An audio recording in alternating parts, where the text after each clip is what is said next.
5:31. Thank you to everyone who's here. We probably have some more board members that are going to be coming in. Sounds like they just had a goal out there. I see happy white people running. White uniformed people, I should say. And I'm gonna ask if there are any amendments to the agenda.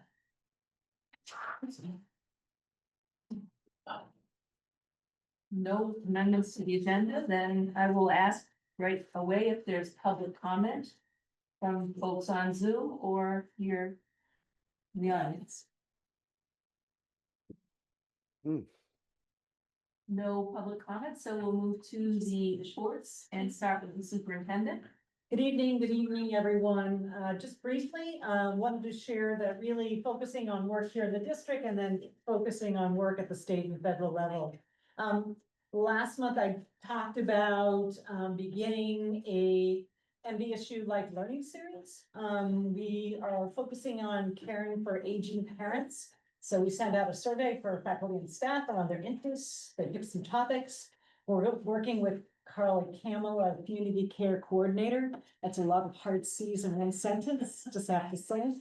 And so we're really excited once a month on a Tuesday or Tuesday afternoons at 5:30, both in person and via Zoom, discussing some very challenging topics around estate planning, creating care plans, understanding dementia, and then self-care. Many of our faculty and staff have older parents, and this is something that's really, when you're working in schools all day and then supporting an older adult, it can be very challenging. It also went on the listservs and hopefully will again. So we'll also be accessible to the community and to individuals, partners who work within our district. So that's exciting, and I'm glad that's going to be up and running. We hope to have other topics in the future that are directed by faculty and staff, but again, we can open up to a larger community. And Carla Campbell has been a great partner in this work. On the state and federal level, an issue that we have been trying to work to address, Mahmood versus Taylor, is a Supreme Court decision. Right now, we in Vermont are trying to understand how that decision impacts how we serve our students. Primarily, it talks about if there are lessons that are really specific to gender identity or sexual orientation, that parents have the opportunity to opt out. That does not mean that other materials or conversations have to stop, but we had a really interesting meeting in our first Late Start Wednesday. I created a document informed by the work of the Hartford School District around what teachers can do, what they have to be concerned about, when they would have to communicate that information to parents. It's a little challenging because the Agency of Education has come out with a direction which is contrary to yet another attorney's direction. And I spoke with our attorney last night to say, okay, let's get the right fit. So we still can support all of our students and make sure that we have opportunities for parents if they do not want to engage in that curriculum, they can. So the teachers were very supportive. We had a great conversation Wednesday morning about this topic. In addition, I had the opportunity to present the BOCES work from the Southeast Superintendents last Monday at the Vermont Redistricting Task Force. Had a great conversation there. And also through the Vermont Superintendents Association as a trustee, sharing the work of the Regional Hub Working Group to ask legislators to decouple per pupil spend for capital costs. So interesting work at both the local and state and federal level. So keeps us busy here. Questions? I think you have one. No, that's my hand. Oh. That's me. I just want to say that I thought the presentation was very well received at the task force. And I find it kind of interesting that at the next meeting on Friday up in Oxbow High School, they're going to show a Zoom map that is a BOCES map, but we only have one BOCES. So somebody's working on something. Great. That's exciting. Thank you. You're welcome. Any directors who are going to speak tonight? Jim?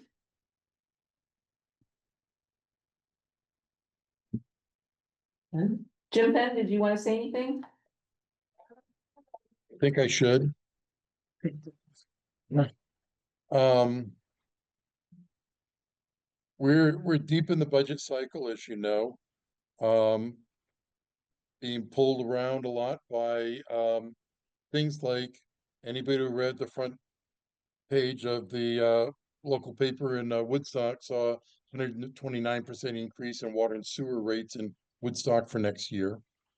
Other challenge that we're well aware of and working with Butler Bus to address is the fact that there's a statewide shortage of people with CDLs, people to drive buses, and they and all their competition don't have enough drivers to fill routes. And so when we have a driver like we have right now in Killington out for a couple of weeks, there's no depth in their team to fill it. Everybody's driving, and trying to spread the wealth around and having each community suffer a few days doesn't really work because each driving route has a certain map and drivers get to know their stops and their students, and it makes it more difficult when you spread people around. So that's a challenge that we're aware of, that every bus company in the state is aware of, and don't know the answer, but we keep talking about it. Thank you, Jim. Any comments or questions from the board? Thank you. Oh, Ray has a hand raised. Go ahead, Ray. Yeah, I was asked about the bus in Pittsfield. Is there any update on when that is scheduled to run this year? Do you want me to answer, Jim? I don't have an answer, so if you do, that's great. Sure. Thanks, Sharon. I know there are a couple of morning routes that we're able to do this week. Their intention is by mid-November, an individual will be back on the full team. Their role would be to pick up the Pittsfield-Killington route. That is as much information as they can offer. I know Mary Guggenberger has been checking in with them. Oh, Mary's here. Pretty consistently. We're having also issues this week with the Barnard route. So it is not just in Killington that we're having issues in terms of transportation. If someone is out, there is no one to cover for them. Mary, did you want to add some more? I know she's been working on some other ideas. Thank you. Yeah, no, Sherry, you pretty much said everything that I know. We check in week to week to see if they have any subs that can pick up any of our routes. The community is really pulling together to help each other with ride shares. And we've created a system where we can connect people who are able to help transport and people who are in need of transportation. So that's getting off the ground. We've connected 3 or 4 families just today in helping to get rides to get through this period of time. Thank you, Mary. Anybody else? All right, then at this time, I'll ask Lila what you would like to say. Absolutely. So the Yo Theater concluded performances of Electra last Sunday. Miss Bender wrote the music, which really couldn't have been more incredible. The choral performances she composed were definitely my favorite part. It was a wonderful experience, and I'm so grateful for everyone involved. I'm also so tired. Oh. On another note, I'm worried about the proposition to reduce the number of class slots to 7. I bring it up not only because I believe it will negatively impact college admissions and student well-being, but also because I worry it'll be used as an excuse to cut electives, especially in the arts, without input from the public. Even with one fewer class, people will struggle to find the time to enroll in more specialized courses.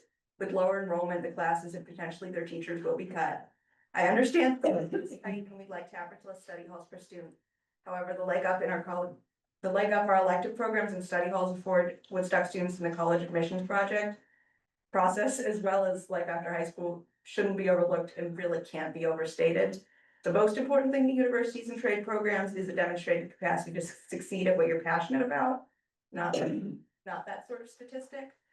So the reasons our students get into elite universities is because Woodstock allows for their discovery of unique passion. The reason many people show up to school is their passions. I really do believe that the extra time, whether it's for a study hall or an elective, is very impactful. And that's all for me. Thank you. Would you like to introduce the student who's sitting behind you? Oh, yes, this is Logan Marches. Hello. Do you have anything to say? No. We're going to be interviewing Logan for the other student seat Awesome. on the board. Tomorrow. Thank you. Attending tonight. No Ponzi schemes as far as I know. This is Great option. It's probably a short meeting, so this is probably not the best way to judge how easy or hard this job will be. All right, thank you. Gina, Well, not a question, but I just wanna say, I saw the play on opening night. And you cannot believe how outstanding this was. This is a true rendering of a Greek tragedy. Just translated into Conde English. The runs of script went on for like, it felt like 10 minutes a shot. These kids remembered, there wasn't one mistake. She was terrific. She devolved into insanity flawlessly. So I just wanted to say, bravo, because it's just a fabulous job. Thank you so much. Yeah. thank you. All right, then we will move into the time schedule appointments with the 25-26 opening enrollment on Brad. Okay, if I join at the table. Oh, absolutely. Do you need me to share? I can present. Yours, you have a means. Sarah, you asked me to be here, but.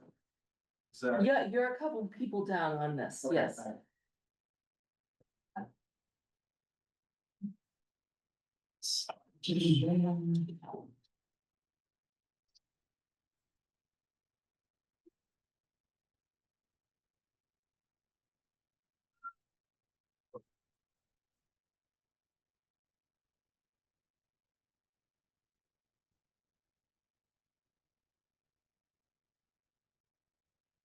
So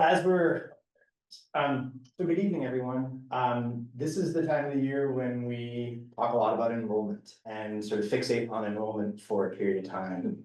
And the reason is because the way Vermont's education funding formula works, they calculate something called ADM, which is the average daily membership. And so this is calculated from the 10th to the 30th day of school.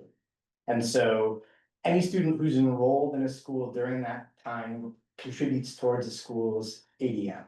And that in turn has a direct impact on our education funding that we get from the state. So this is a really it's important to have accurate numbers at this time and to be able to look at some trends and kind of see what's going on as we begin to think about budgeting. So I just want to walk you through some things here and just kind of call out a couple pieces for you as we're going. In short, there's good news, there's bad news, and there's a lot of nuance to this. The good news is that our district total enrollment is 1,001. It's been 1,001 in September for the last 2 years. So our enrollment has been stable at a district level for the past 2 years, which is not the case with all districts in Vermont. Many districts are suffering from significantly declining enrollments. So this chart here shows you a breakdown by school, by grade, a total by school, total by pre-K, and then a comparison to enrollment in September of last year. And just so you can see some of the change that's happened across the district. So the good news is our enrollment district-wide has been stable. The bad news is that while our overall enrollment is stable, there's been changes sort of underneath the surface. And one of the biggest changes is a rather large decrease in the number of students that were funded from other Vermont school districts. So these are students who are coming from the towns of like Pittsfield, Weathersfield, Heartland. So we saw a decrease compared to the same time last year of 18 students for that. And this, Jim can talk more about it, but this has a direct impact on our budget this year because those students, those towns are sending us money for the students who are here now. So it has an immediate impact on us this year, unlike a decrease to students who are residents of our district. So this chart here gives you a breakdown of what our tuition funding source has been for the past 3 years and what that change looks like. You can see some of those fluctuations. It is important to note that in this 915, there are 13 students who participate in the Vermont High School Choice Program. You tend to use the same name to describe a lot of different things. These are also sometimes described as like tuition students. So these students reside in other towns that have high schools, and we are not their sending high school, but every year the board authorizes a certain number of slots for those students to come here. So this 915 here includes those 13 students who reside in those towns. So we would not get the full 915 from that 80 out there. As we kind of work down through the board book, there's enrollment by town here, so you can see a breakdown by grade and by town. There's enrollment by school in town, so if you're interested in looking at a breakdown of who is attending each school and which town they come from, that'll give you that information.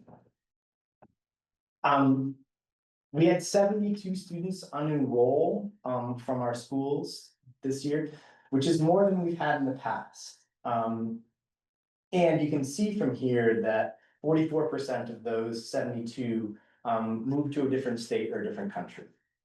And then another 24% moved to a different public school in Vermont. So there's a fair amount of movement amongst our student body as the school year has started. This is the graph of our overall student enrollment. We had that bump during the COVID time. And then we've been stable for the past 3 years. A few other sort of nuanced pieces to call out. TPDS had an increase of 20 students due to a really large 5th grade class that moved up. So that puts they're over at 110 students right now, which is the largest that they've been relatively recently. Barnard had an increase of 8 students, due in part to a large pre-K class. They had 11 students as pre-K 3s this year. West Reading Elementary School at Killington had some slight decreases. The Woodstock Union High School Middle School had a decrease of 18 students this year. And that was due in large part to a smaller 7th grade class coming up and a relatively large class that was graduating.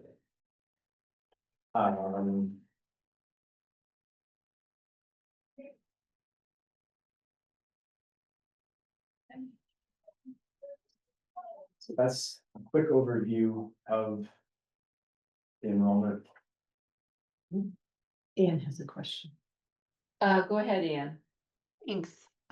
So my question was just the reduction of 6 students from Killington.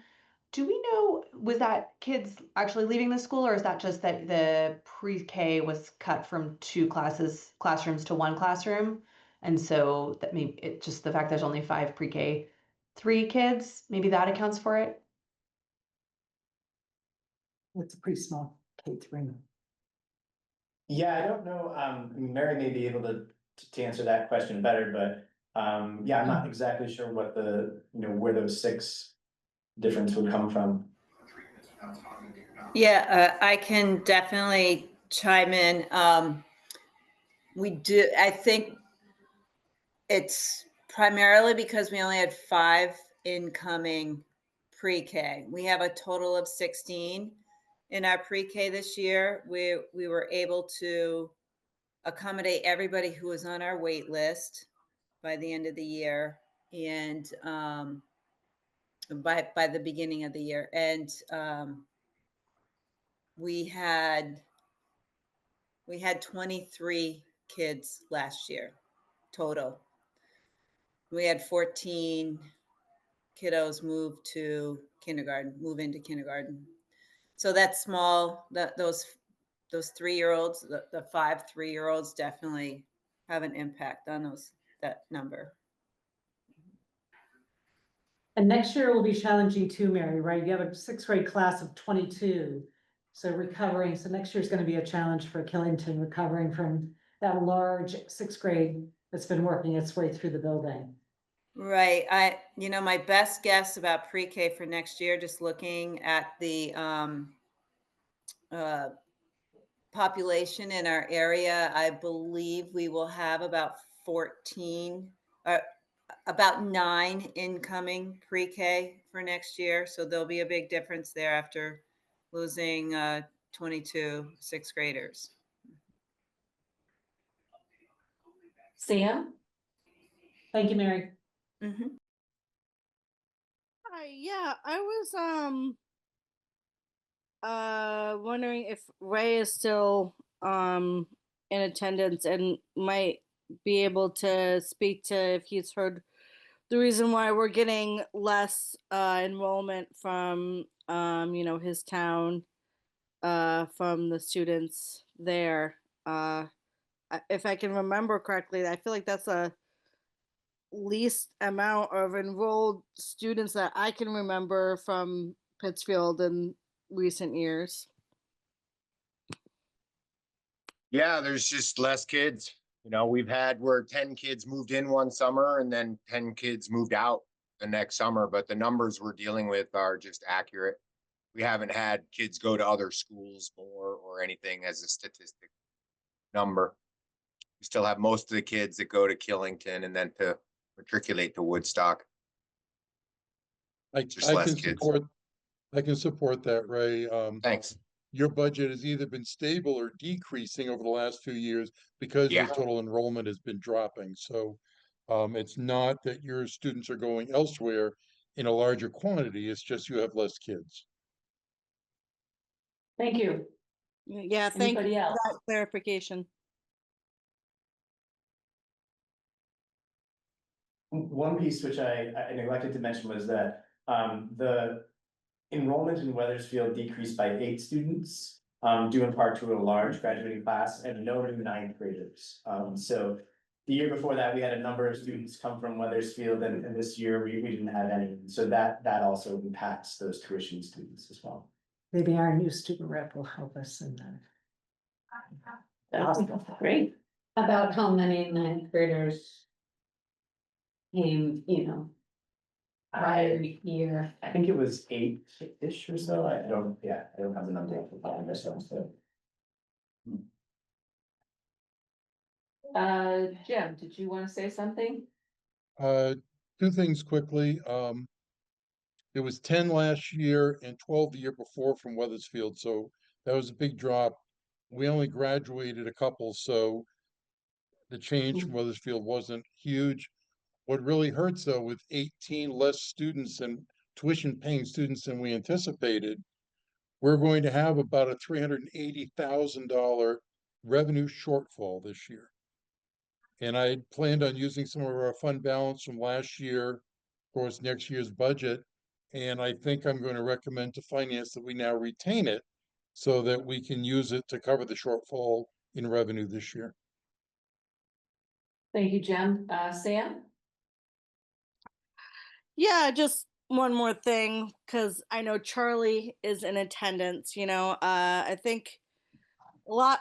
I will say that, I think some of this unenrollment that we're seeing, this 18% going to independent Vermont schools, can be directed at the fact that our high school is in such disrepair and falling apart.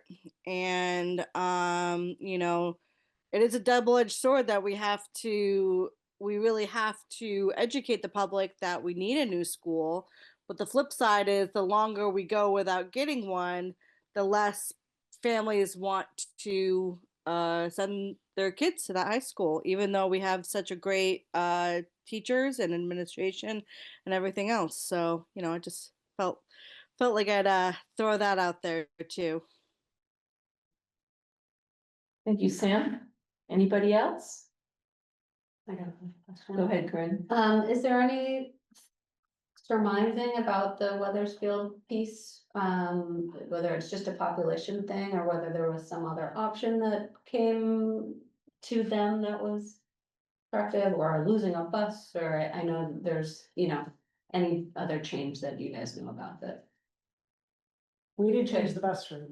I Yeah. think the one thing, we talked about this earlier, one thing we can predict is that enrollment is unpredictable. Right. We had one really strong class that were really committed to being here. There could be another team, and it really is when such small numbers and elementary schools and middle schools coming here. It's hard to predict, and I know, and Aaron's on the call, they did a lot of recruiting last year, getting materials out, sending out messaging. He shared with me a very articulated plan on recruitment. And I think they worked super hard. It's really hard, and just as we look at, even with our own towns, year to year, we have this big sixth grade that's gonna be entering the middle school next year from the entire. Yeah. Why? I have no idea what happened 12 years ago, 14 years ago, but it's such a, a small district, any change, we feel it. It's hard. All right. Thank you. Thanks, Raf. Let's hope that there's a trend of movement again into the communities and around us. All right, Jim and Joe have a request for us regarding moving some money around. Sure, Jim wants to take it, if not, I will, just, brief background this summer, we constructed a playground at Barnard Academy. Barnard Rec was gonna help us out with fencing that new pre-K playground in. They've been unable to come up with sufficient funding, so we're asking to withdraw $8,370 from our capital reserve funds to cover the cost of that fence. We need to have the fence in because it's a pre-K playground. They're required by law, and we're open to utilize some of the funding that we have. What it would mean is we'd have to just push a couple of that money was earmarked for some capital improvement plan projects that we had down the line. $8,000 shouldn't be a huge impact, and we're hoping that we can get that funding. To add to what Joe said, we have $53,000 in the capital reserve fund for Barnard, so we have adequate funds. And the rec department in Barnard did raise some of the funds, but not all the funds, and they will be donating those funds towards the project, so we will not need to withdraw the full 8,000, but we'd like permission to withdraw up to 8,000 so that we can get it done and move the project forward. All right, I'm gonna ask if there's a motion to continue a discussion. This is I'll make a Donna. motion. Oh, Go ahead, yeah, John. on the motion that the board authorize the withdrawal of up to $8,370 from the NVSD Capital Reserve Fund for the purpose of installing a fence around the new Barnard Academy pre-K playground. Anna, would you Second. like to second that? I do Okay, second that. Thank you. Discussion, questions? Anna? I think I heard this. I just want to confirm so that everybody else is hearing this as well. This is required by the state to implant this fence for safety purposes. Is that correct, Joe and Jim? Yeah, that's correct. Received. Thank you. Anybody else? Yeah, how much did the rec department raise? I think they came up with around 5,000. Good. Anybody else? All right, I'm gonna call for the vote. All those in favor of approving this capital reserve funds expenditure in the amount of up to $8,370, please say aye. Aye. Aye. Any opposed? All right, the motion passes. Thank you very much, everybody. And now, we're gonna have a legislative update. Alright. Sorry, guys. Sorry, not myself. And I'm gonna just apologize that it's a little later than I thought it would.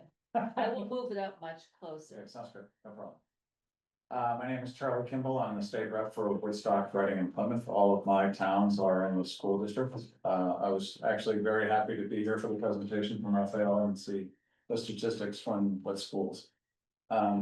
Please note the legislature is not currently in session, so there's no active bills. There's nothing that's been introduced into the legislative session, so there's nothing officially to report on, except for the work that's going on outside of the official structure, and you've already heard from both Sherry and Carrie as to the presentation there.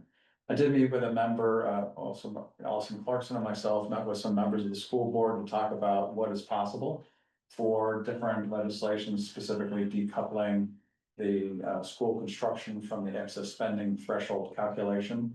And I committed to talking to different representatives in other communities where they also had a poor facilities condition index to see what their process is and what they're doing, what they're planning on. So I've begun those discussions and have had a number of conversations, so to introduce this into the legislative session in January. So I can't tell you more than that yet, except that there is great interest. One member from Morgan, Vermont, which is pretty far north, is having a conversation with his school board tonight. And so we're having a conversation after that, and I've had conversations with Vermont Mansfield School Union or Supervisory Union, and also Randolph. So those are some things that are going on. I will say that because I represent the 3 towns that are part of this supervisory union, I'll be here at a lot of your meetings. Getting some of the information that you're discussing, as this is very relevant. The 3 senators represents a tremendous number of towns, and their schedules are a little less flexible than mine. So they're probably not gonna be able to make it to each meeting, but I will be here. So once a month. Sounds like a good time. It reminds me of when I was in high school. I used to go to the school board meetings here at Woodstock, so it's seems like full circle. Open to any questions or input that you might have. Go ahead, Seth. Wow, you look like you're in high school with that shirt on. It feels like it. Fit right in. It's a nice shirt. First of all, I just want to thank you for your leadership on taking steps to help us decouple this at the legislative level this session. Really appreciate you reaching out to other members. And you know, as we discussed, I think it's an issue that affects every school in Vermont. And we're helping to shine a light on the issue that a lot of people weren't aware of, I think. So thank you very much. It's really important. Well, I appreciate that. I mean, you know, there's a lot up in the air at the state level, and I'm most interested in where there is a particular need that you're trying to meet the need and not just go beyond that. It's not a nice to have, it's a must have. And that you shouldn't be penalizing a school district for moving ahead on that need. And I applaud the board for its discussions with other school districts to say we are going to be really looking at how we can deliver education in a better way for the entire area, not just our school campus. And so that's really important, and I'll contribute to that. And just as a follow-up, and we talked about some of the failings with the current facility at the last meeting, and with the boiler and some of the sewer pipes. And the estimates for that would be double because of the potential penalty, right, correct? So something that would normally run about $1 million in capital repairs would cost $2 million under this current policy. So it really, you know, it's just to put what you're doing, helping to address that problem in meaningful terms, super meaningful. And dive into the math. One of the things that I was really focused on even before the board really brought this to the fore is really looking at the eligibility of any school construction projects for state aid when it is available. To make sure that if you do start a school project before a funding source either has been identified or green lighted, that any schools that undergo that construction project before that's approved would be eligible retroactively as long as they are also meeting the criteria that is outlined in the legislation in Act 73, and achieving other goals. So that was my initial interest, is to make sure that if there is financing available and the school did move ahead, the school district did move ahead with a new building, they'd be eligible for school construction. So that's part of the legislation that I've asked to be drafted and introduced in January. Any other questions for Charlie? Very nice. Do you see those two issues as being ones that, would be tackled on, separately, or, I mean, they're obviously connected, but the issue of,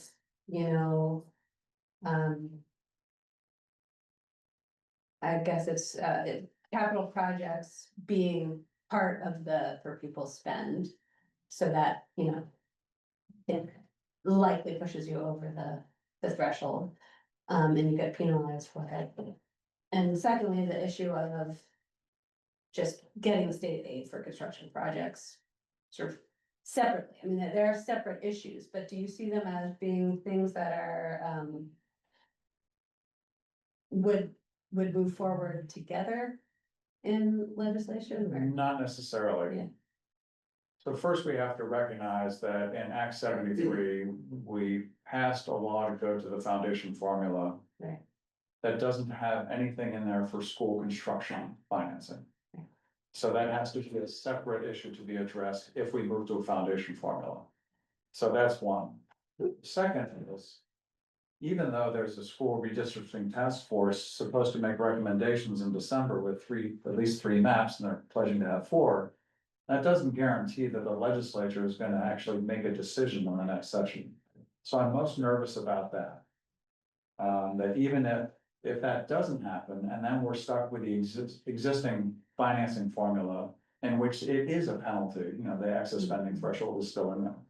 So I think we have to move on at least 2 different fronts and anticipate that something could happen, something can get delayed. It's an election year next year. Maybe people don't have the political will to actually make tough decisions.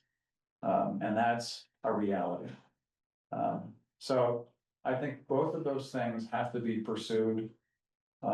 There is no identified funding source. Every meeting I go to for affordable housing or for professional development, they're all talking about, we need a dedicated funding source. And it really just doesn't exist, or you'd have to figure it out thin air. And further, when there is a dedicated funding source, the legislature is not necessarily bound to honor that. Which has been true with the property transfer tax and what is supposed to go to the Vermont Housing Conservation Board. It's traditionally not withstood, and so the legislature uses it in an area that is deemed more appropriate or necessary at the time, until last year when it's fully funded for the first time in 20 years. So anyway, so all those things are really very live issues that have to stay on top of. So, I'm so glad you brought up the capital funding. So the Act 73 talked about creating capital funding for school construction. The Agency of Education announced that the program will kick off next summer. That needs to be funded by the legislature, as you said, and whether it's going to be through the formula or a dedicated funding source. My question is, I sort of see this as an obvious and wonder if there is an appetite in the legislature, and I'm not going to put you on the spot asking if you would support it, but doubling the education property tax on second homeowners. I think it's like a reasonable, very reasonable proposal, because we have with a housing crisis, we have an acute housing shortage. We need, I don't know, close to 36,000 additional year-round homes by 2029 to stabilize prices and vacancy rates. We have a huge, number 2, we have a huge, large second home footprint. About 15% of Vermont's housing stock, 50,000 dwellings are vacant, are vacation homes, with 12,000 used as short-term rentals. And we know that here in places like Killington, Pittsfield, Barnard, and this whole district in Woodstock, that's especially true. So, we have all these locals who need access to housing, but they're being occupied by people who aren't here, who aren't supporting our schools at an equal rate. and who have the ability to pay. And then I think number three is the reason really to consider this is that schools, facilities are in crisis. Yeah, we all know that, the decades-long moratorium on school funding and construction aid, since I think 2007, has created a dearth, like a unbelievable backlog of construction needs for the last couple of decades. I think that the task force estimated 300 million annually for over the last in the next 20 years is needed. $6 billion. What's that? $6 billion. 6 billion, right? Okay, much more. So like, anyway, I also second homeowners don't vote, so the political ramifications should be negligible unless there is a strong lobby that is compromising. But that seems like a no-brainer.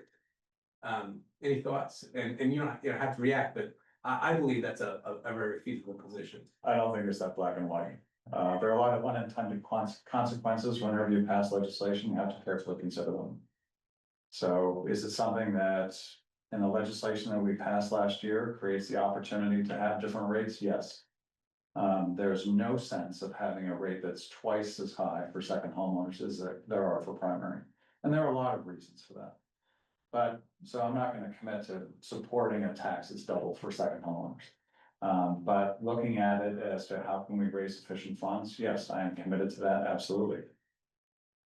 It would be helpful to know that you said there are reasons why. I think it would be helpful to know why, not just you, but others in the legislature would feel that way.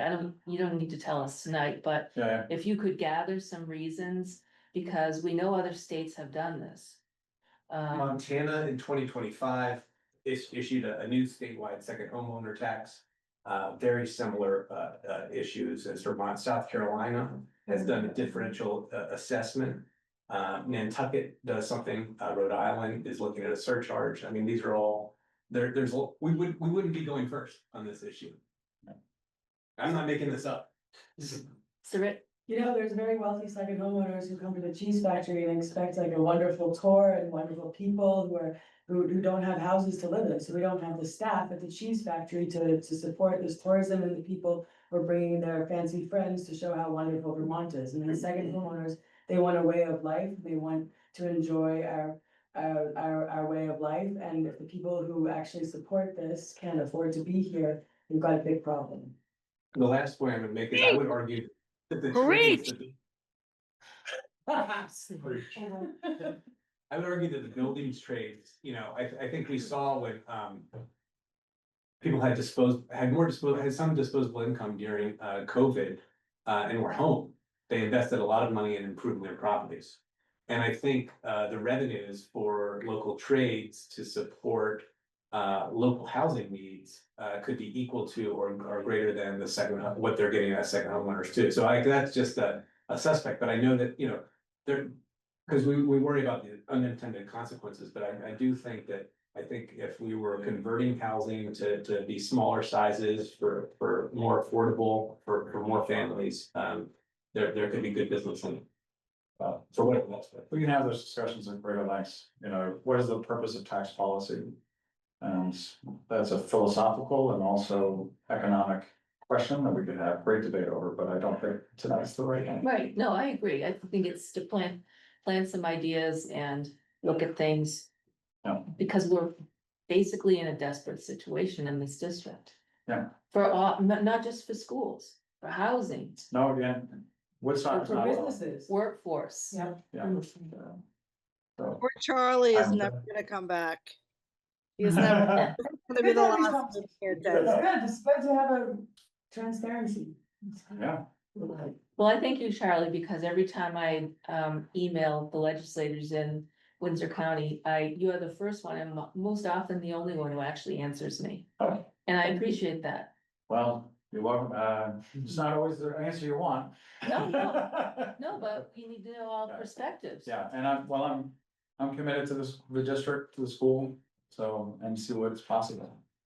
But thank you. Thank you. And sometimes I might just come to listen. That's all. And you can always attend, I don't want to share everything. you can always attend by Zoom. Thank you. Thank you, Charlie. Thank you. Thank you. All right, we're going to turn to the next one. Discussion for the board of supervisory unions versus supervisory districts.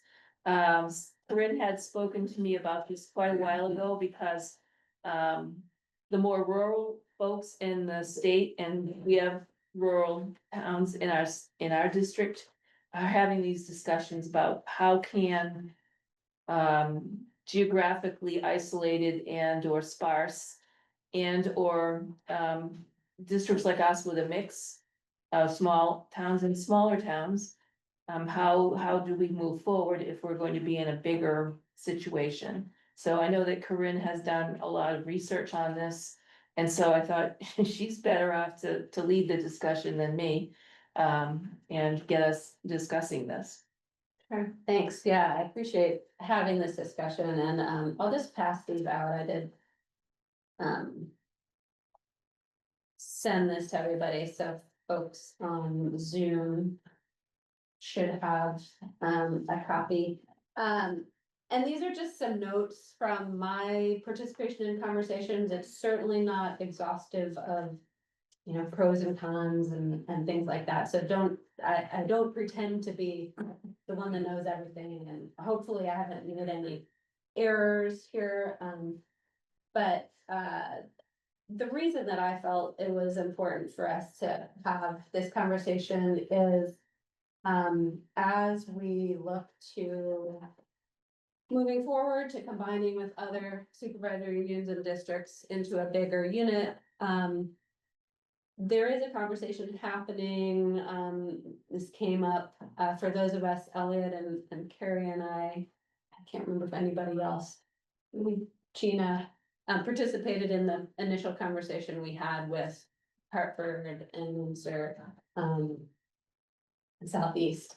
Yeah, And this yeah. question sort of came up, like, how, you know, what would be ideal if we'd be a SU or an SD?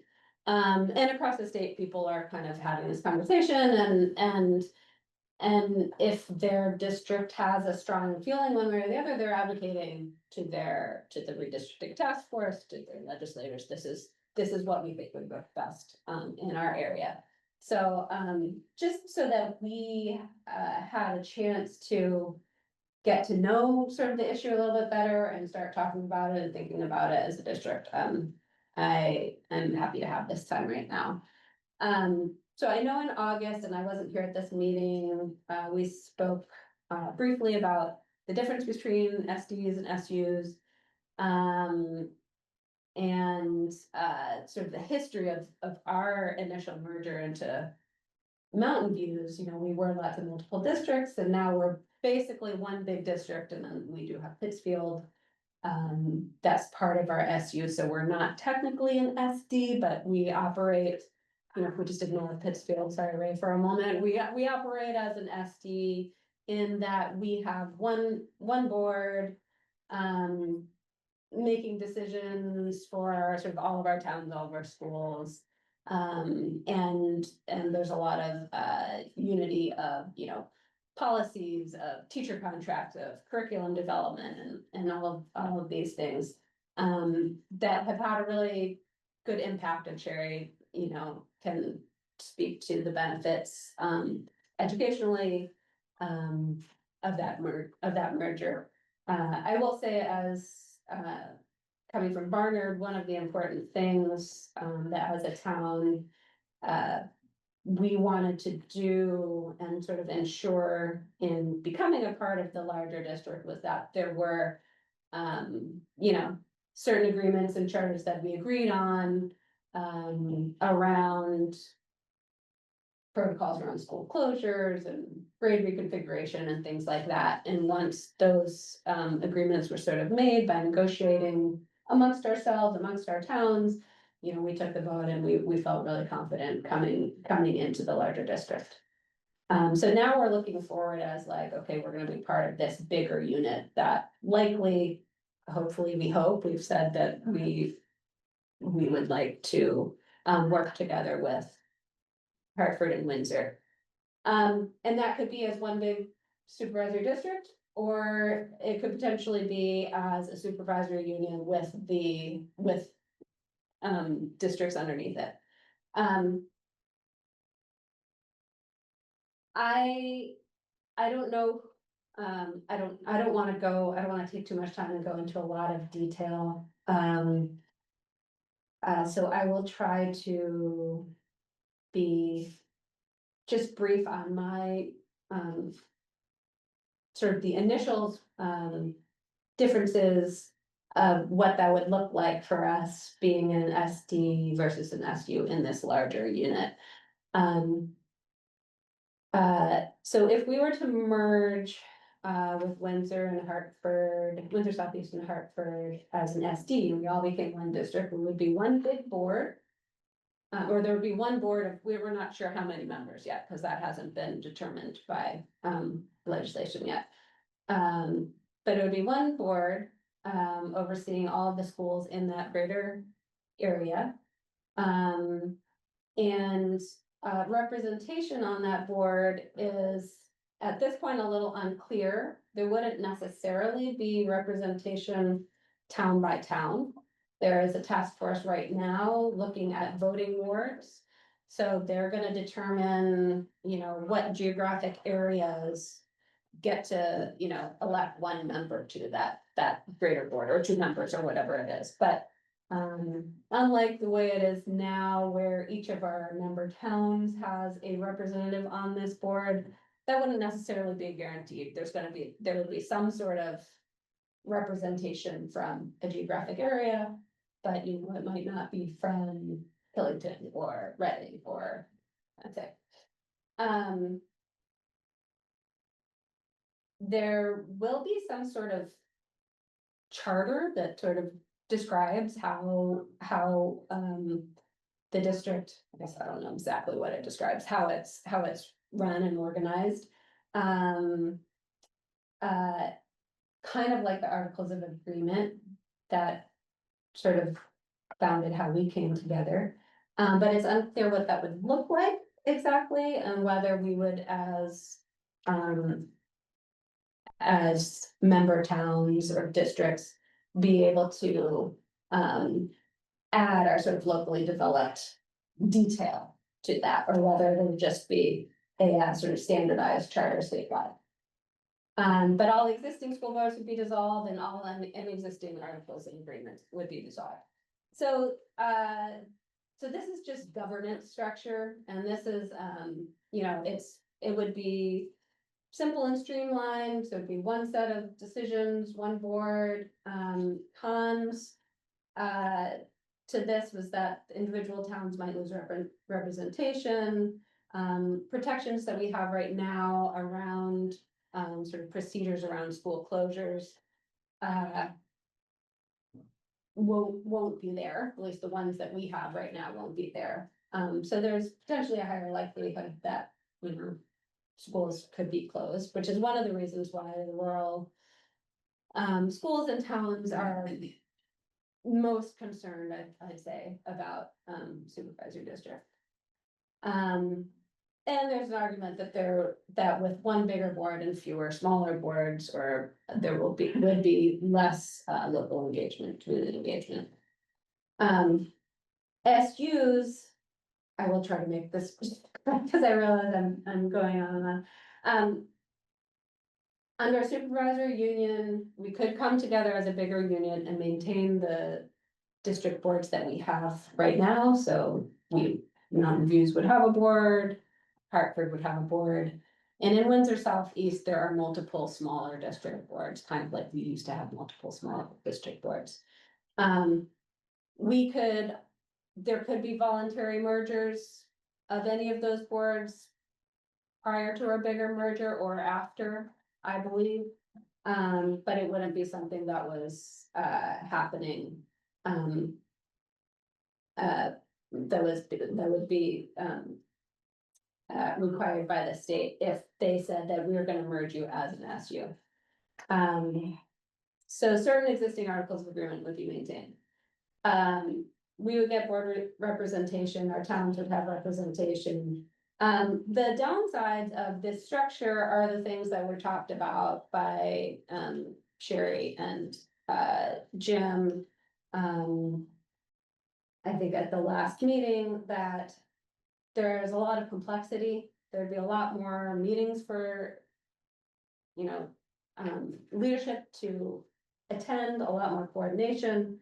There's a lot of extra work that the finance director has to do, higher audit costs, more complex budgeting and administration of grant funding. So there's a lot of complexity with this structure. That obviously takes time and resources and can get in the way of the sort of instructional mission of the SU. In terms of that sort of educational mission and management, supervisory districts will have one single set of teacher contracts, CBAs, professional development plans, systems of teacher accountability, curriculum coordination, instruction and assessment will be done the same across all of the schools. So that is, that allows for, I would say, a lot more, the system would be higher functioning, and so potentially there could be, you know, sort of faster educational growth or improvement across all of the schools. Under supervisory union, that's not guaranteed, though there is potential that the member district boards could vote to cede authority on many of these things to the overarching supervisory union board, and this is what has been done in many SUs across the state that have a lot of districts underneath them. So the member districts of Mountain View's district and the Hartford district and the other ones of Southeast districts could vote to say, we are going to, you know, sort of cede the authority over setting educational goals or curriculum and calendars and, you know, systems of teacher accountability and things like that to the SU level and the SU board. And I don't know the technical details of how this works, but I know that that has been done in a lot of those situations, in a lot of those SUs where, you know, local districts have been maintained, but superintendents and that central office has been coordinating a lot of the sort of administration of sort of the education delivery at that SU level. So in a way, it's kind of a little bit of a hybrid model. It wouldn't be guaranteed. You know, I think the districts in statute, the districts themselves have authority over many of these things, and so they would have to, you know, cede that authority in one way or the other to the SU board.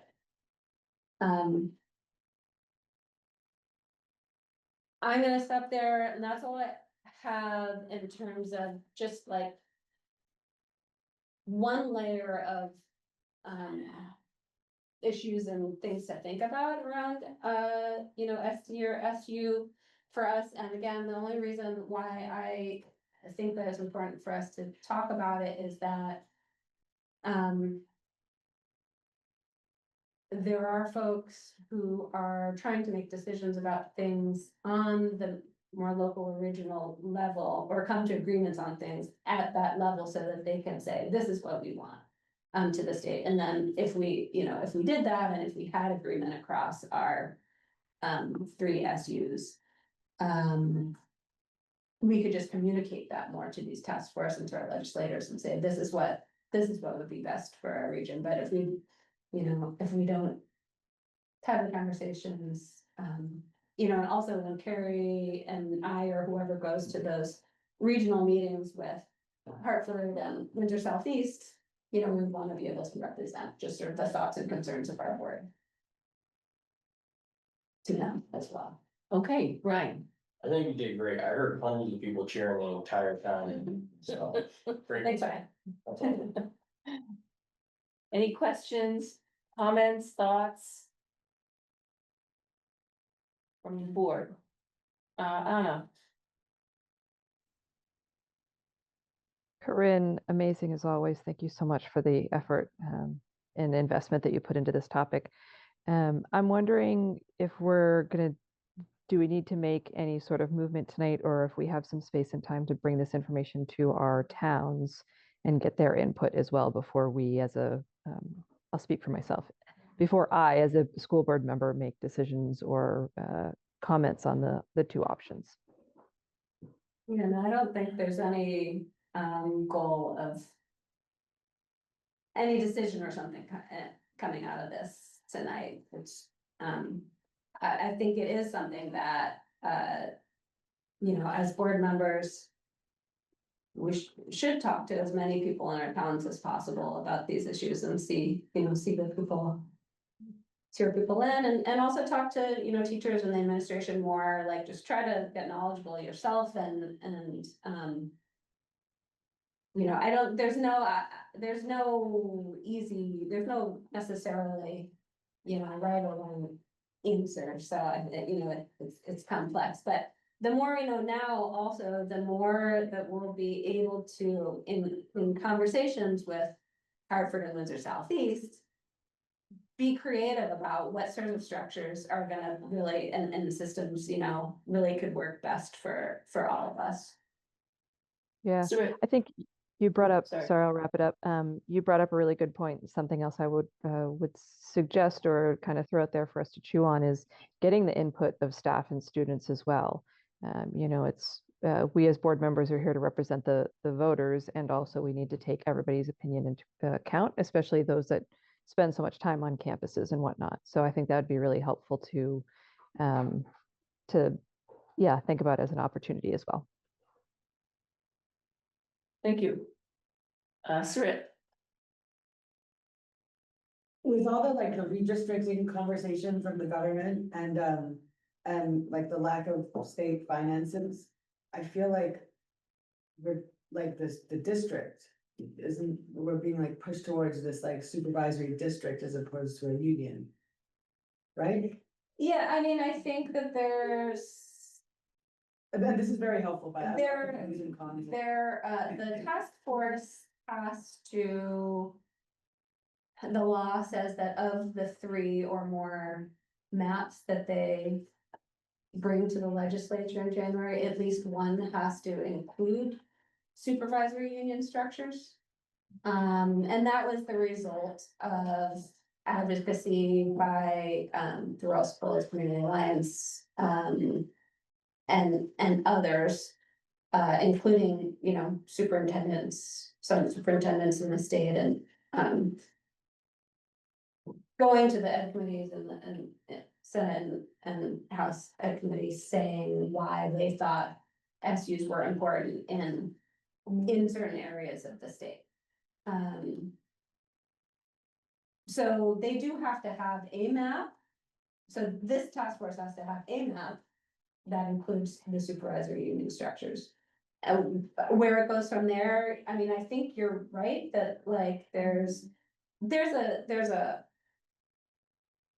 story that bigger is better, and that, maybe a deeper kind of consolidation might allow for more financial savings. That hasn't necessarily been borne out in data that I've seen in our state. What concerns me more, or what the piece that I am,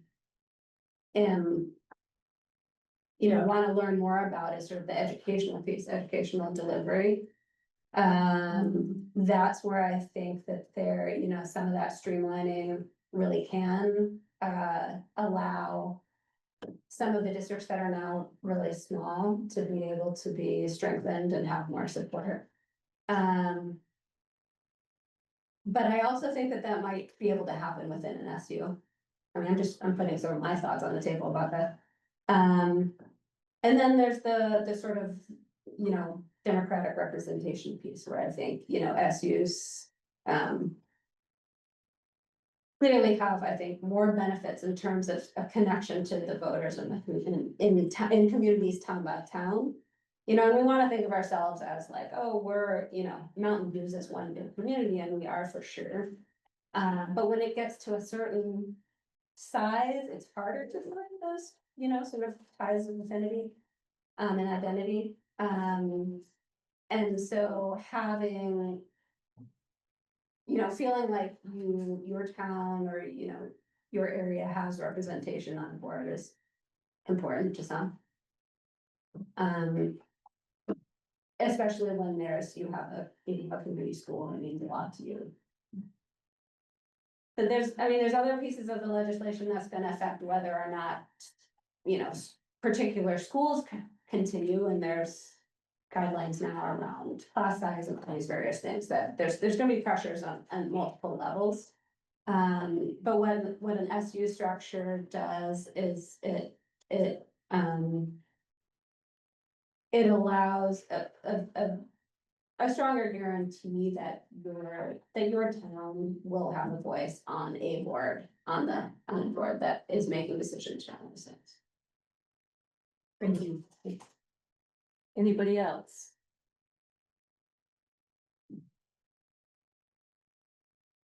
All right, well, thank you, Corinne.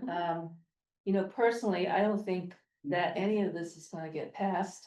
And I don't think we have to worry. I mean, I don't see any coalition saying it's going great. We're making great progress.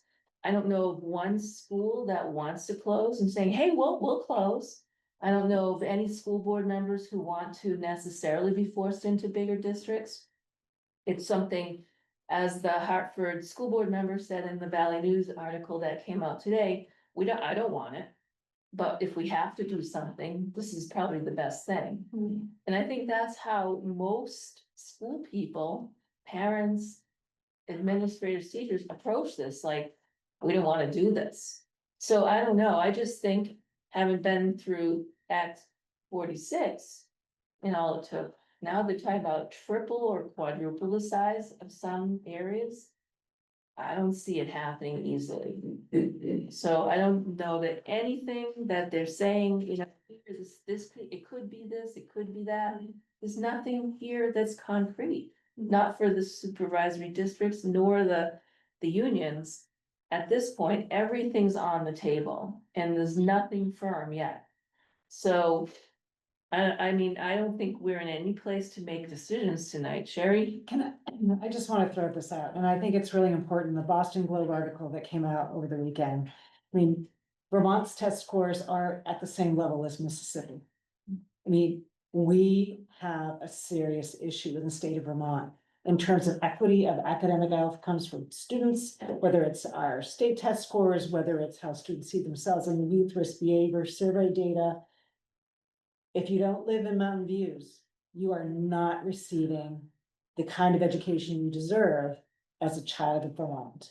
I'm very proud of the work we've done, as Carrie and I have been in this district for a lot of years. I know that I could not, we as the educators and leaders could not have achieved the kind of student outcomes that we have had if we had not merged and done those 25 3-hour meetings. It was hard work. Corinne was part of it. I was part, really hard work. But what I can say is I can look to our students and say, it's because of that hard work of those adults who came in that room, all those meetings, and made some really hard choices and had faith in each other, that we now can be so proud about what our students' experiences at our elementary, middle, and high school. And I think what is really hard as a superintendent, and I'm at the end of my career, is to know that there are towns around us where children do not have that quality education. We have to do something different.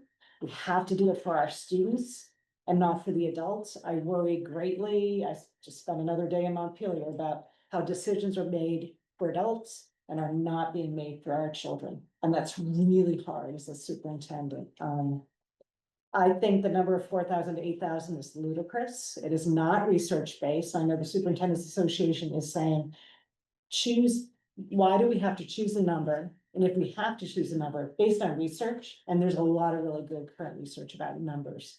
So I too, I'm uncertain about what's going to happen with 73. What I am certain is that our children in Vermont are not receiving the education they should receive.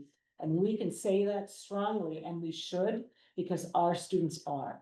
The scores that we have, experiences our students are able to have, give us the responsibility to speak to the other students who don't have that opportunity. Those scores are not just something to be proud of, they mean that we have to speak louder and more clearly about what our students deserve. And that we need to make decisions for students and not for adults. That's all I'm gonna say. Sarah, can I just, to clarify what, because our district merged into a supervisory district, this is so you're speaking in favor of the supervisory district model? I am, both as a previous seventh grade teacher, as well as a SPED director and superintendent. I know the Like experience. streamlining it and bringing as many kids into the same educational program. That we were able to have a consistent curriculum across the district, that we have the same level of professional development, that all our teachers have the same contract. When we didn't have the same contract, we couldn't move people without change. Some people had 3 contracts because they were teaching in 3 different schools. There were so many challenges that if you were working at the Bridgewater Elementary School, you were not making the same as if you were at the Woodstock Elementary School. So there were many structural, academic, professional development, teacher evaluations. There are so many parts that we have now unified. So no matter what school you're in or what chair you're sitting in as a student, you're having experience with a high quality, trained, a credible teacher. And that is the result of us becoming a district. Also, I mean, we had 1 board member for every 4 students in this district at one point in time. Aligning those opinions about how education should move forward was incredibly challenging. I attended at least 1, if not 2, as a special ed director, I was attending 2 board meetings a week. And the superintendent was doing the same. Trying to align those voices, to have a shared image, the kinds of high quality conversation you all have were not occurring in a way that was happening prior to merging. I mean, I am just in awe of how well you all represent your children in our community, how focused you are about a common goal, our policy work. It's just all those pieces coming together have allowed our students to have an amazing experience in this little district in central Vermont. Based on my experience, it was because we merged as a district, and it wasn't easy. No, it was not easy. My first year on the board was the year that we unified. That was my very first year on the board, having no idea what I had signed myself up for. And yeah, Sherry is saying very kindly what those meetings were like in that first year. It was wild. I mean, just yeah. Anyways, so yes, if even the littlest contention we might see in these meetings here is nothing compared to that first year. So yeah, I'm also very, very pleased with how things have progressed as we've worked together as a community. Thank you, Sam. Heather? I'd like to also throw my voice behind Sam and especially Sherry. I was a new administrator in the SU, the district, when it merged, and everything Sherry is saying is spot on, true and real, and the efficiencies you've realized are incredible. I'm currently the now superintendent for an full SU that aspires to have what you have. So what you have right now is a model of excellence, and you should build on it. And congratulations to Sherry for the BOCES model presentation, to the redistricting task force. It went over really well, and I hope that continues to be heard across the state. Thank you, Heather.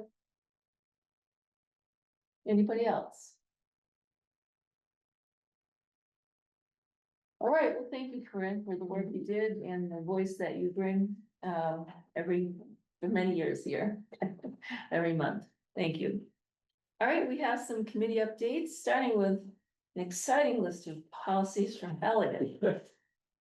So, yes, we have a couple of policies to talk about. One is the student activity clubs and athletic policy, which you may remember has been and in construction for 3 years, or maybe for over 3 years. And you've seen a couple, I guess, a couple of iterations of it. So we sort of went back to the drawing board after spring, and there were some stumbling blocks. One was sort of couldn't decide what rules for sponsorship there was to be for different sports, etc. And the other thing was whether we, as a board, should be getting into the weeds of all that anyway.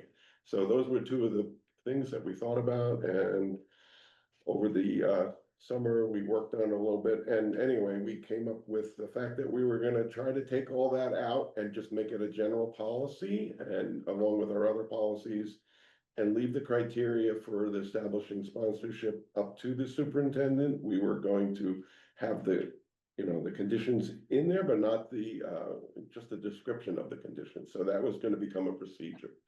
And that's what we came up with. The only thing sort of quantitative that we're putting in is we left in the budget shouldn't exceed 7.5% of the annual budget, which seemed reasonable talking to Jim. So that's where we are with this. It's really completely stripped out of all that contention, I think. And but does include some valuable information as well, just basically that we support these activities, that we support how they're run, that we support the equity of them.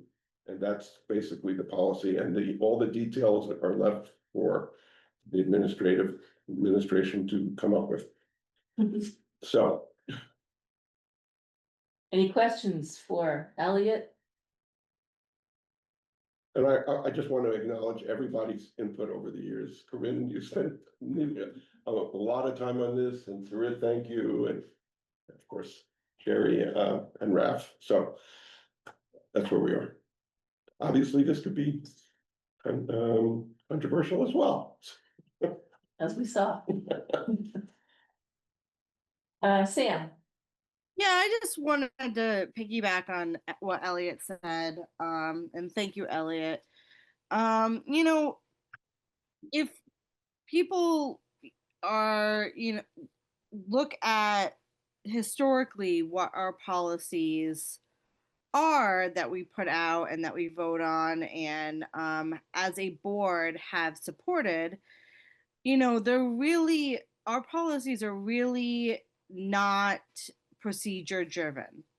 And that was what I pushed with this policy as well, was that, you know, it is not for us as a board to determine procedure.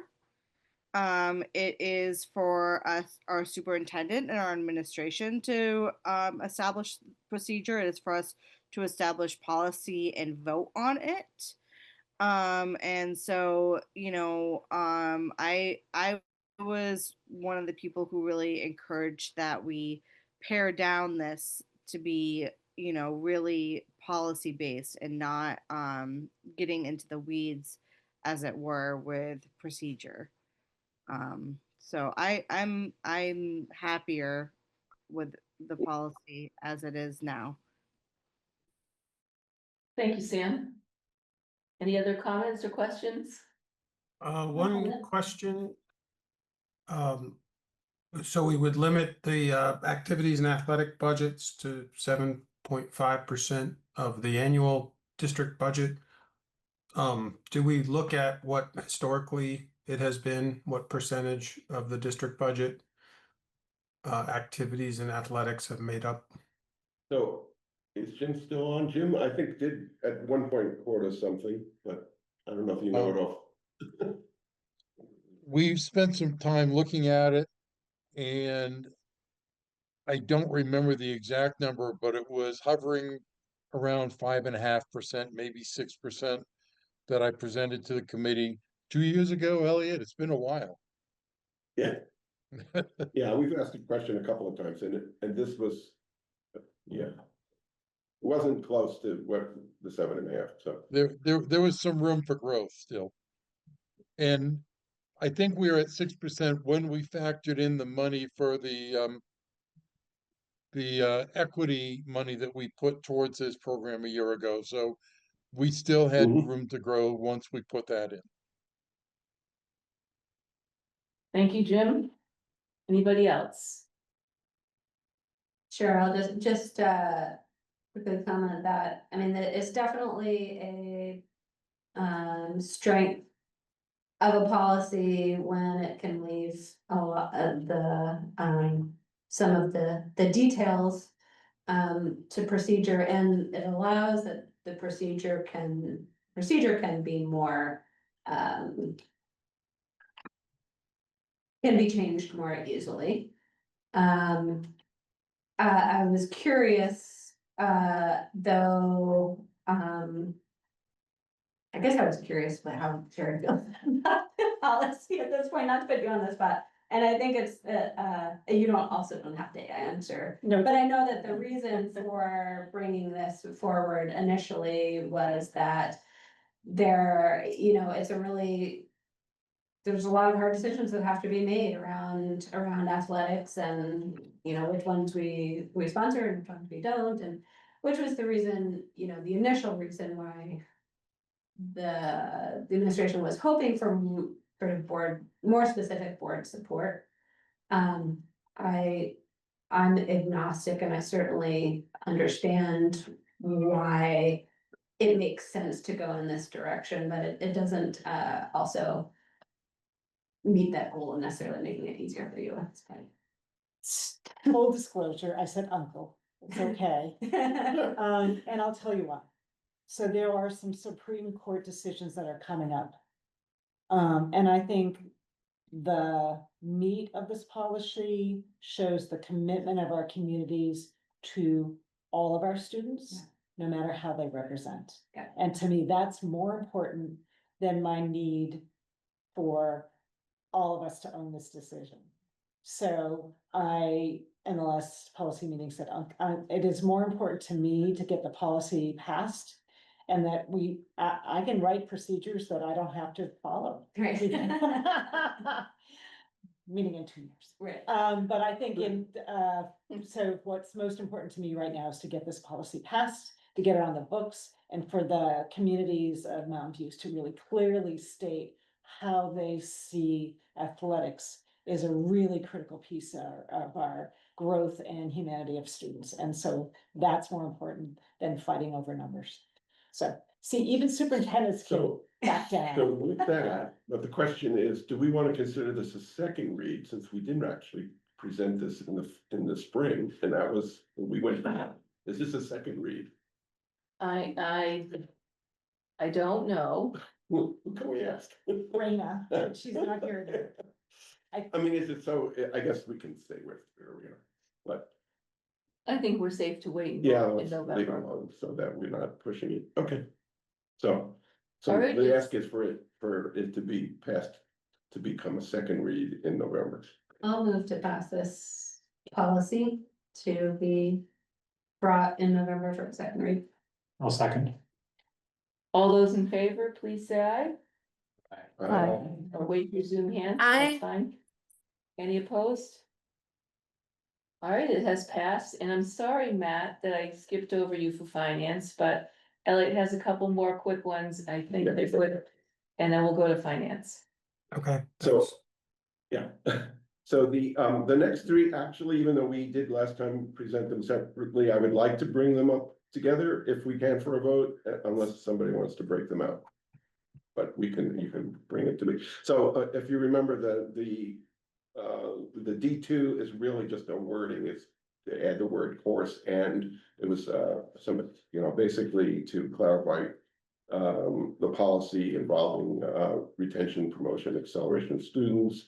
The next one, behavioral threat assessment, was just a proactive approach to the threats and the management, and basically we're already doing this. And the third one was about library materials, and just an update from the one we passed last November, which the changes had to do with lowering the age of confidentiality for library access, and delineation of reasons why you cannot remove library materials. And we also added our something from a prior policy on access. So if that's okay with you, I would just move all three of them for a Well, basically, this is the second reading, so it would be for adoption at the next meeting in November. All right, would somebody like to make that motion? Gina, thank you. Is there a second? I'll second. John seconded, thank you. All those in favor of moving these to a vote in the next meeting, please say aye. I, Any opposed? All right, those pass. Thank you, Elliot. And now we'll go back to the Finance Committee, please. All right, so a few things came up at our committee meeting. The first was how to finance repairs to the sewer line, and we supported the recommendation to go out for a bond for those repairs. So that would not be in the district budget, but would be separately financed. We don't have a firm number yet, at least we didn't at the time of our committee meeting.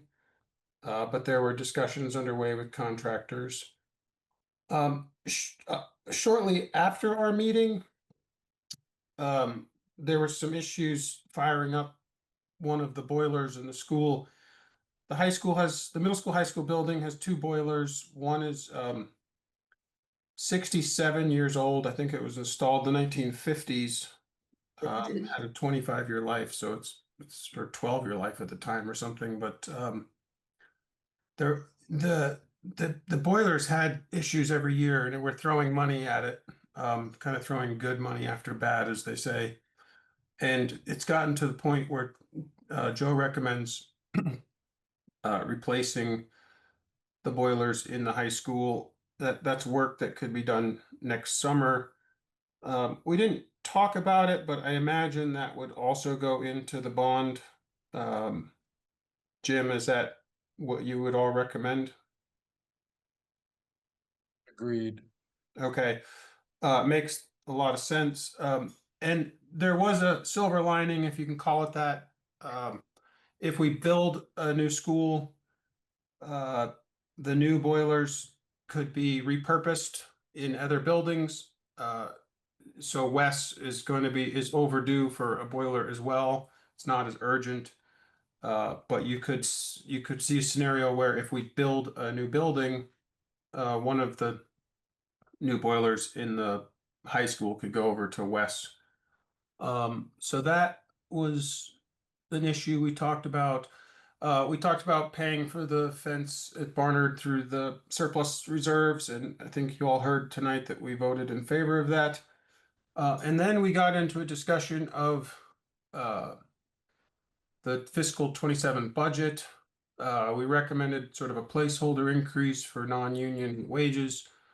And we went through sort of some concepts around what could the penalty phase look like this year.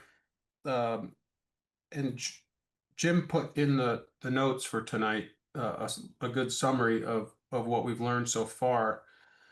I think the recommendation from our committee so far, and I think what you're hearing from others, is we'd like to keep programs in place. We'd like to keep teachers in place. We would rather not go cutting like we did last year if possible.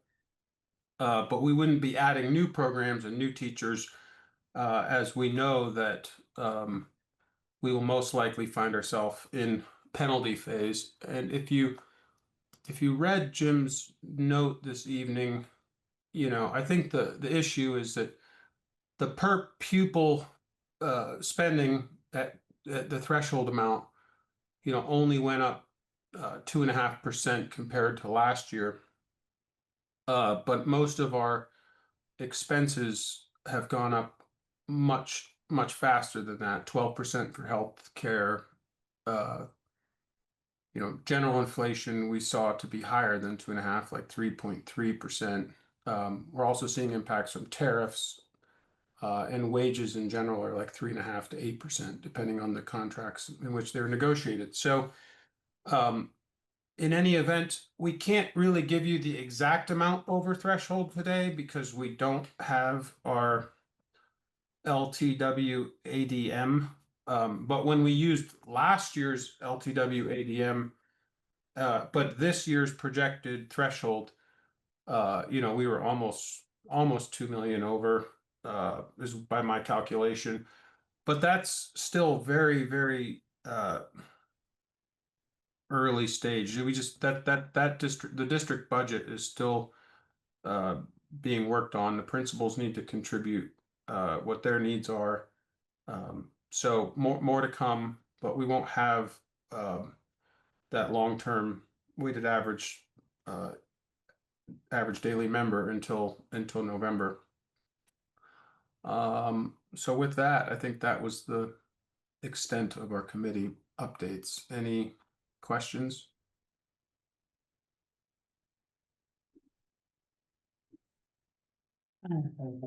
I think she was just giving it a thumbs up. Right. I caught her sign there. All right, thank you, Matt. Buildings and ground is next. Did Katie appoint any of the other members of the buildings and ground to speak tonight, or any of the folks who are on the committee? Do you have a report or something you wanted to pass on now? Joe's also. Joe can. Yeah, just a brief overview. Again, we discussed just what Matt had reiterated, our issues in the high school with the waste lines going out. We haven't had a chance yet to talk about the boilers. We touched a little bit on using the money surplus funding to pay for the fence, just, what Matt reiterated. All right, thank you. Negotiations, hiring and retention committee update. The CBA with the support staff was voted on by the staff and ratified and signed and is now done, which is great. That's the only update. All right, working group updates. Seth, do you have a report? Sure. Not sick in the past. It came from a guy named Elliot who's 7. But not you. A couple of things. One, following the appointment of the board last time, we have a very diverse group from all of the towns in the district now participating on the regional hub building working group. It's a nice cross-section of students, teachers, alumni, educators, folks in finance and facilities and construction and communications, and it was a really impressive group to see here. It was really encouraged by that, and the idea of having people who can make connections in their community and be informed and this be a decentralized effort is really our goal. To that point, one person who came a little late after our last board meeting is named Mikkel Forstever. He's a parent from Killington Elementary School. I grew up in Vermont, raising 2 children here. He has requested to join the group as the Killington representative. He's terrific, and I'm hoping that the board can make a motion to appoint him tonight. As well, to supplement our initial appointments, because we didn't have a Killington rep. So I'll pause to let the board consider that request. Can you just say his name one more time? Sort of.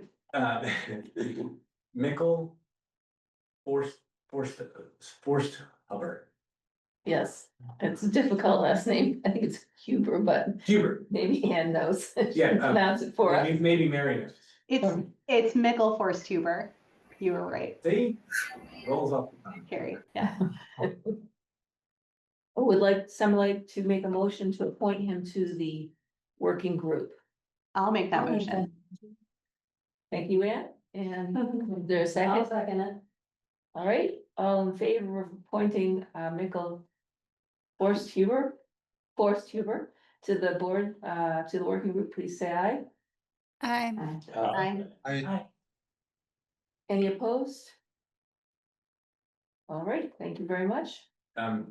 Thank you. We're also, and Carrie's been helpful with this, searching for a high school teacher. We have a middle school teacher. We'd like to have a high school teacher on the committee as well. So hoping to make that appointment and potentially some additional appointments to ensure a even broader representation in the town and across the district in the future.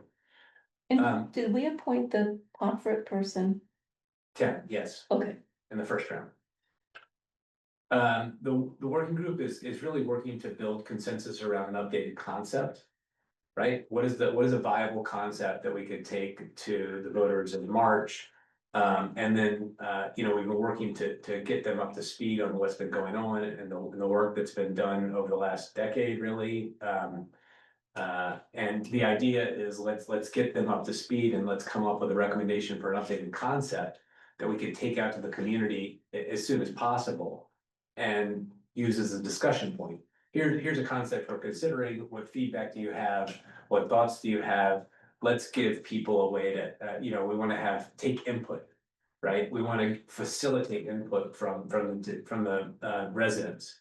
And so to that end, we met with the architect who did some of the prior work for the 2017 facilities assessment, the 2019 master plan, the post bond options. We dug deep into what was voted on in 2024, talked about the current AOE approval and what the constraints are with that and how this can align with Act 73.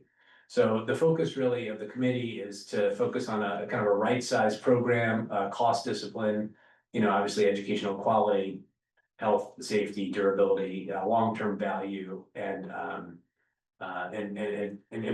the best campus community integration we can have possible. So to the point, finally, the committee will begin doing some outreach later this month to the community, going to to make sure that people know who they are, that if they have interest, they have questions about this, or they want to get information, that they are the representatives from their communities, and so want to make them known. We may try to go to some other public meetings. If board members would love to accompany them, I will make you aware of some of the plans. I would love to have a board member from a district with a representative from a working group to a district, kind of pair up and help work together. That would be in an ideal situation. So we're also trying to set up, hopefully this week, some type of website, or not an email newsletter, where obviously folks can email us if they have questions about what's going on. They can come to meetings, but we also want to set up a way they can get automatic updates from the committee, from the working group. And I'm working with the team here at the district to figure out if that's a constant contact or something, so we can send out regular updates. But I want to make sure that there's two-way communication and access. So those are some of the things that we're really focused on right now. Any questions? Gina? One of the things that happened during the last meeting with the architect was a huge percentage of the discussion was focused around costs, both past costs and forward costs. This gentleman spent the better part of an hour doing that and discussing how the building had expanded in cost, retracted, changed. On recording publicly, this man said the cost of the construction was going to increase by 4% every single year, had been. On the recording, he cites the current cost of building the building for 600 students at $114 to $116 million, excuse me. And that is on a recording that we are going to have to deal with now. And I'm just stating it because I'm recommending, as the chairman of the communications committee, that the release reflect this rather than duck it. Because I think we're gonna have to come and answer this down the line. And by taking that news on, it fits with our current messaging of we can't wait, which is the piece that you did. it addresses the pressures faced statewide by all SUs and SDs.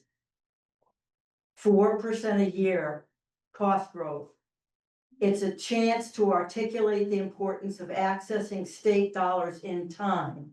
One of the messages of the bill committee is first in line. One way of getting first in line is by acknowledging the costs that we're facing, especially since Representative Kimball told us that the state is trying to accommodate construction needs if they occur before we actually have a ruling on 73. We're talking about state matches that will be worth less every year that goes by unless those matches are increased. Like I said, it's consistent with first in line strategy. I also question whether listing members on the front of a release doesn't unfairly compare some people with professional qualifications and others that don't have them. So basically, I think we're gonna have to pay public attention to that recording. We're not gonna be able to duck it. We're not gonna be able to avoid it. I think I would say a couple of things about that. One, there was an architect who attended the meeting and presented some initial unvalidated cost estimates for a building, and I believe that the cost he was talking about was a size for approximately 750 students. And these cost estimates, one, are subject to validation. They have not been bid out. Those are back of the envelope. Some people would call them WAG estimates, wild guesses. It's informed guesses. And they're gonna require more review in terms of what could be considered. What I would say is inflation is increasing, as we all know. Costs are going up. The building costs have 100% increased. Nobody is denying that. I think what we're hoping to do is if the state construction fund, since it's scheduled to be launched, any kind of proposal that would go in front of the community would be contingent on receiving a 20 or more % match of those costs. So the overall cost of the community. So when we talk about cost, I think we should be very careful about what is communicated, because there's a lot of information out there about redistricting, education reform, SUs, SDs, you name it. It is a very confusing world. And so I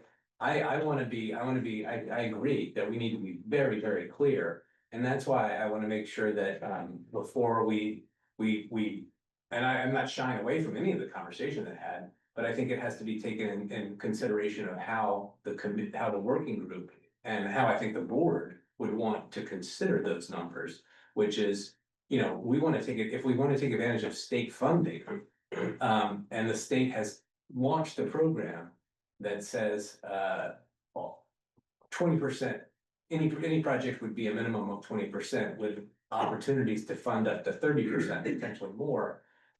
We should make that as part of the discussion so that everybody has the full facts. So my only objection was to say, before we go running out with numbers, let's make sure we're talking about how those numbers, I think we have to tell the whole story, right? And that's what a press release does. It issues a statement about what happened and then draws interviews so people have a chance to explain. But you can't pretend that conversation did not happen the other night. There is a TV recording. Nobody is pretending.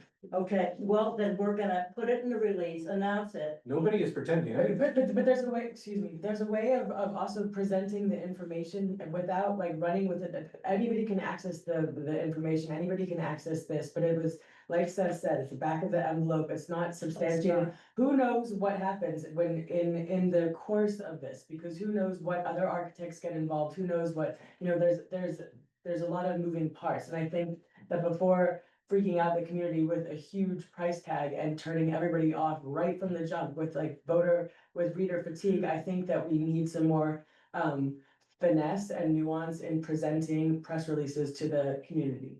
Disagree. Hey, What happens is you have minutes like that and you introduce the topic, but then you get interviews where someone who is expert in like in Seth's position or otherwise to address the fact that this represents one estimate and here's the other circumstances. But you cannot have something like that come up as the main focus of an entire meeting and not bring it to the public's attention. So I think this is a discussion that the two committees should, working groups should have among the communications committee and the working group for the new bill, because I don't think that's a discussion we want to have tonight. There's a lot of things at stake here is regarding, you know, how many people are gonna have this conversation. So that would be my preference, that we leave this alone for tonight and work out a meeting time of the critical members of both teams to come together and talk it through. Agreed, as long as we recognize that the content appeared in a recording. Yeah. Thanks, that's all I wanted to say. Matt, did you want to say something?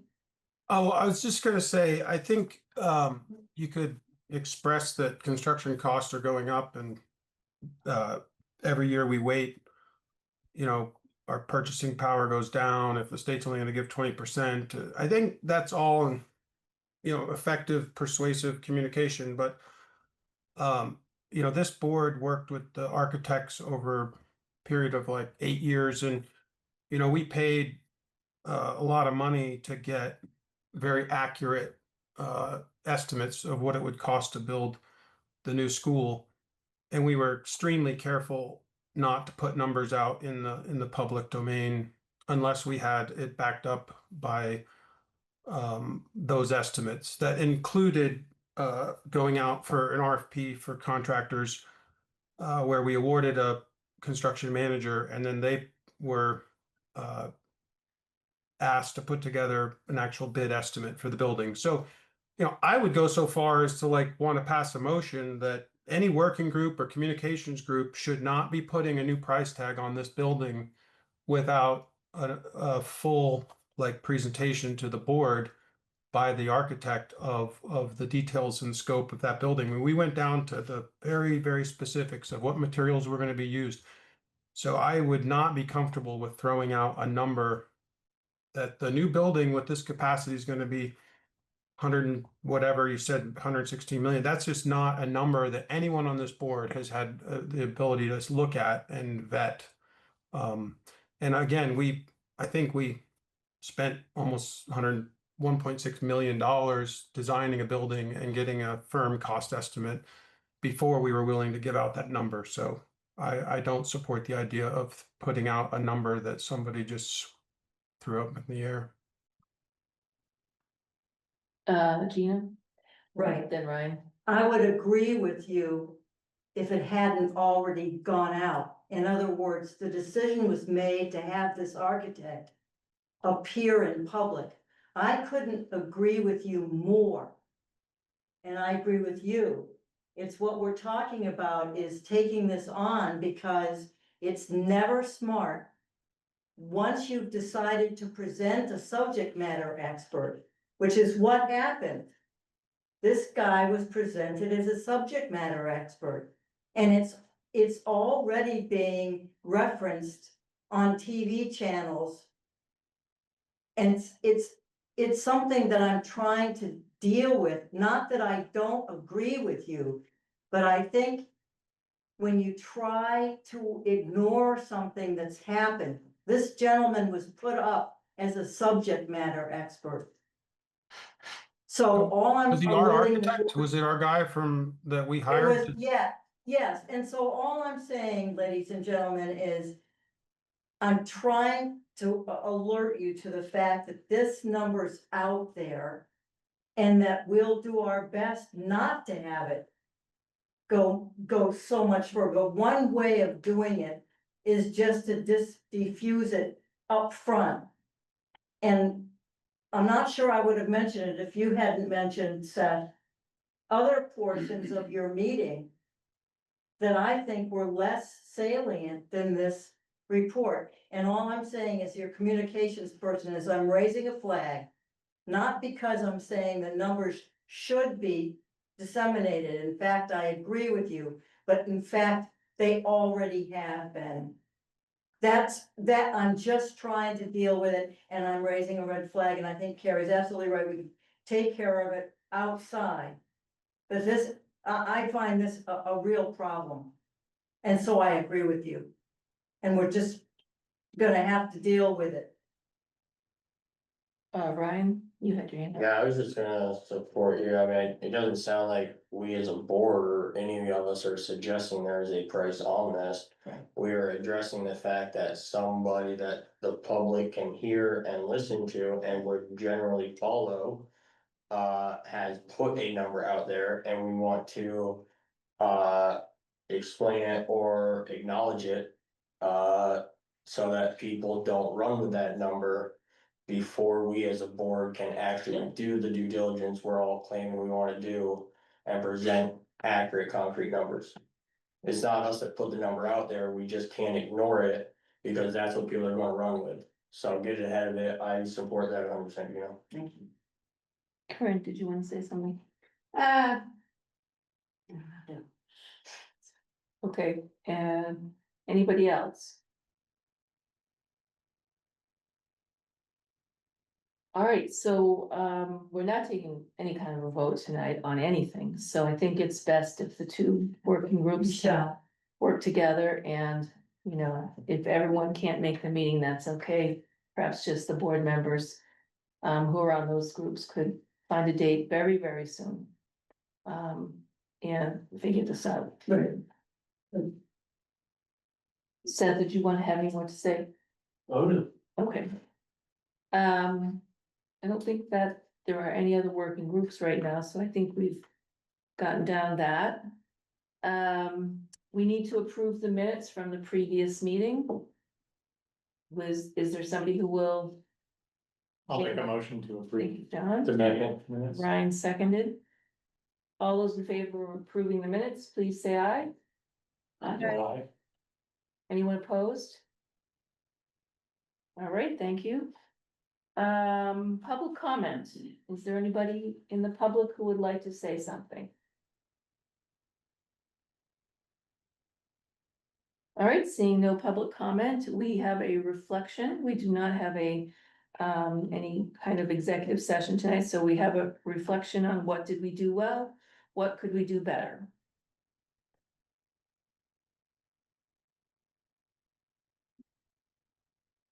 Fantastic. All right, we will reflect in our own heads. And if you have thoughts to convey, please convey that. All right, is there a motion to adjourn? So moved. Corinne and Gina and Gina seconded. I thank you all, including members of the public, for staying on. Thank you. We are adjourned.